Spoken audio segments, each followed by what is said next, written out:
दोस्तों, कैसे हो आप लोग। एक बार फिर आपका रॉयल क्लासेस मेरठ में स्वागत है। और आज आपको पढ़ाऊंगा मैं खिलजी वंश। देखिए, खिलजी वंश से बहुत ज्यादा क्वेश्चन एग्जाम में पूछे जाते हैं। और खिलजी वंश की स्थापना किसके द्वारा की गई थी, और इसमें से पहला क्वेश्चन ये पूछते हैं कि ये खिलजी वंश कहां से इसकी उत्पत्ति हुई। तो अगर बात करते हैं तो आप टॉपिक डाल दीजिए खिलजी वंश। ठीक है भाई। तो खिलजी वंश से जहां से क्वेश्चन एग्जाम में पूछे जाते हैं उनसे लेकर के चलेंगे। और खिलजी वंश में से अगर मैं आपसे बात करता हूं तो इसमें से दो ही महत्वपूर्ण शासक हुए। एक तो हुआ आपका जलालुद्दीन, ठीक है भाई, एक हुआ आपका जलालुद्दीन खिलजी। ठीक है, एक तो जलालुद्दीन खिलजी है और दूसरा इसका अलाउद्दीन खिलजी। ठीक है ना। ज्यादातर एग्जाम में जो क्वेश्चन आते हैं वे आते हैं अलाउद्दीन खिलजी से। ठीक है भाई। लेकिन क्या है, जलालुद्दीन खिलजी एग्जाम के पर्पज से इसलिए इंपॉर्टेंट हो जाता है ये, क्योंकि इसके द्वारा क्या है, खिलजी वंश की स्थापना की गई थी। ठीक है ना। तो क्वेश्चन यहां से आता है कि जलालुद्दीन खिलजी कौन था और जलालुद्दीन खिलजी कहां से आया था। देखिए, जलालुद्दीन खिलजी की अगर बात करते हैं तो आज पढ़ रहे हैं हम जलालुद्दीन खिलजी। तो जलालुद्दीन खिलजी के बारे में चलते हैं।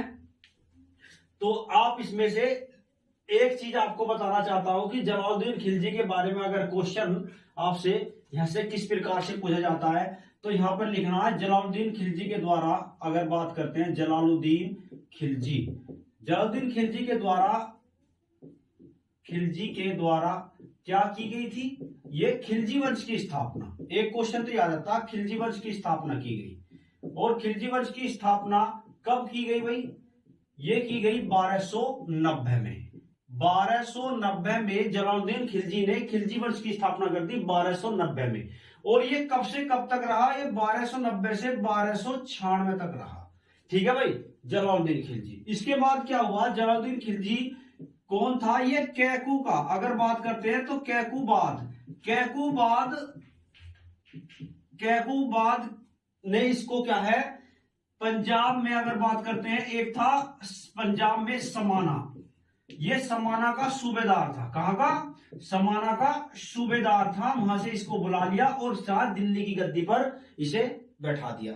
इसका कहा कि आप दिल्ली की गद्दी की देखभाल करो। ठीक है भाई। और कुछ समय के बाद क्या है, दिल्ली की गद्दी पर ये शाइस्ता खां, कौन सी उपाधि से बैठा है, शाइस्ता खां की उपाधि से दिल्ली की गद्दी पर बैठ जाता है। शाइस्ता खां की उपाधि इंपोर्टेंट है, तो क्वेश्चन पूछता है। तो ये 1290 में कौन सी उपाधि से बैठा, शाइस्ता खां की उपाधि से बैठा।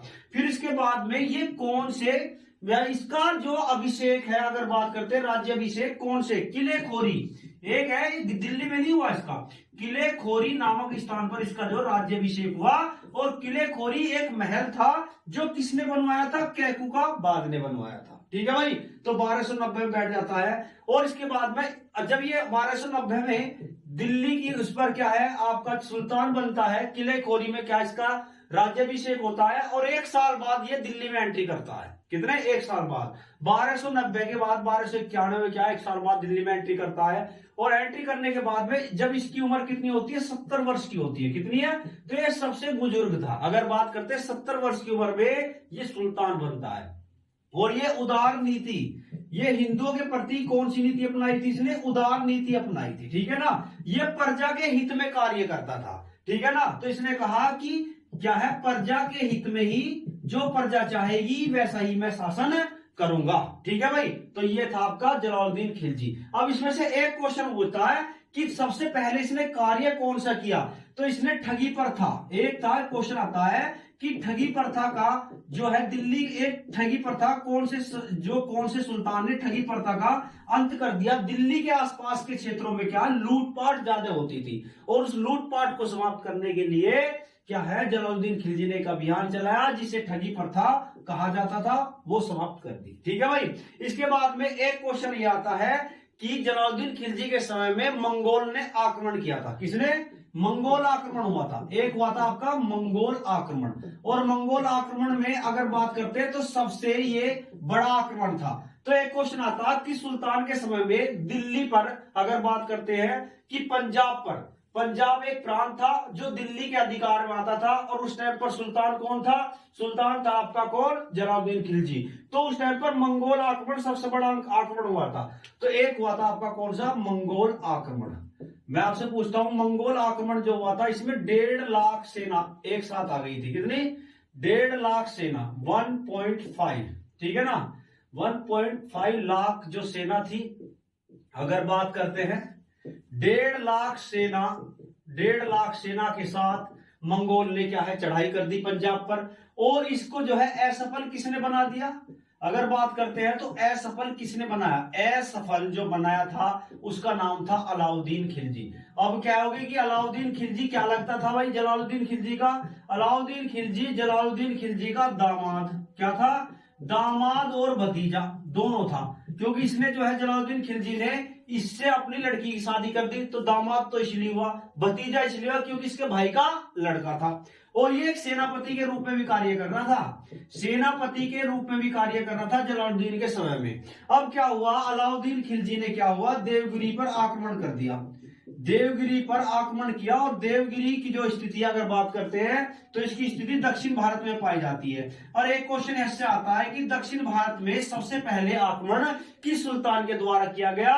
तो वो सुल्तान था, सुल्तान कौन था? जलालुद्दीन। उस टाइम पर सुल्तान कौन था? जलालुद्दीन था। जलालुद्दीन के समय सबसे पहले दक्षिण भारत पर आक्रमण किया गया, वो भी कहां? देवगिरी। और देवगिरी से क्या हुआ, अलाउद्दीन को काफी धन प्राप्त हुआ। और ये धन क्या है, इस धन को देखकर क्या है, अलाउद्दीन के मन में क्या लालच आ गया, और इसने क्या हुआ, अपने भाई से बात करी। भाई का नाम था अलमस बेग। क्या नाम था? अलमस बेग से कहा क्यों ना हम क्या है अपने ससुर या चाचा को क्या है सीधा जो है ऊपर पहुंचा देते हैं, और क्या सुल्तान मैं ही बन जाता हूं, इतना धन मेरे पास है। और ये धन कहां?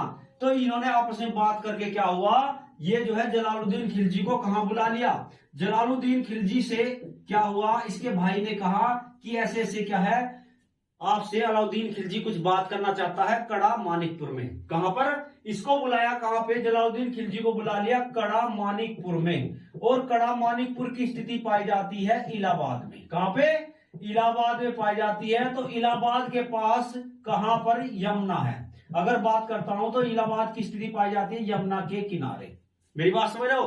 तो यमुना के किनारे क्या है, एक नाव में बैठाया जलालुद्दीन खिलजी को, और क्या है यमुना के अंदर ले गए।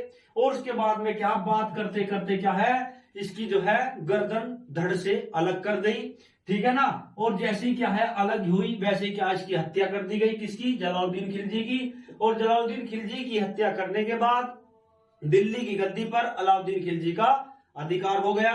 और जो धन इसके पास था उस धन को इसने प्रजा में बांट दिया, कुछ अमीरों में बांट दिया, और जो अमीरों का क्या है मुंह बंद कर दिया। और क्या है अमीरों ने भी क्या है अलाउद्दीन खिलजी को अपना सुल्तान जो है समझ लिया, ठीक है भाई। और इसने किसी ने भी क्या है विद्रोह नहीं किया। इस प्रकार जो है दिल्ली की गद्दी पर किसका अधिकार हो गया? अलाउद्दीन खिलजी का अधिकार हो गया। और जलालुद्दीन क्या है अल्लाह को प्यारे हो गए, ठीक है ना। तो इस प्रकार क्या जलालुद्दीन खिलजी ने खिलजी वंश की स्थापना की। लेकिन क्या है सबसे शक्तिशाली खिलजी वंश का जो शासक था वो अलाउद्दीन खिलजी बनता है। और अलाउद्दीन खिलजी की जो आने वाली जो नेक्स्ट वीडियो है उसमें बताएंगे। अगर आपको ये वीडियो अच्छी लगी हो तो आप इसे लाइक करना, शेयर करना और सब्सक्राइब जरूर करना। ऐसी वीडियो आपको मिलती रहेगी। Okay bye.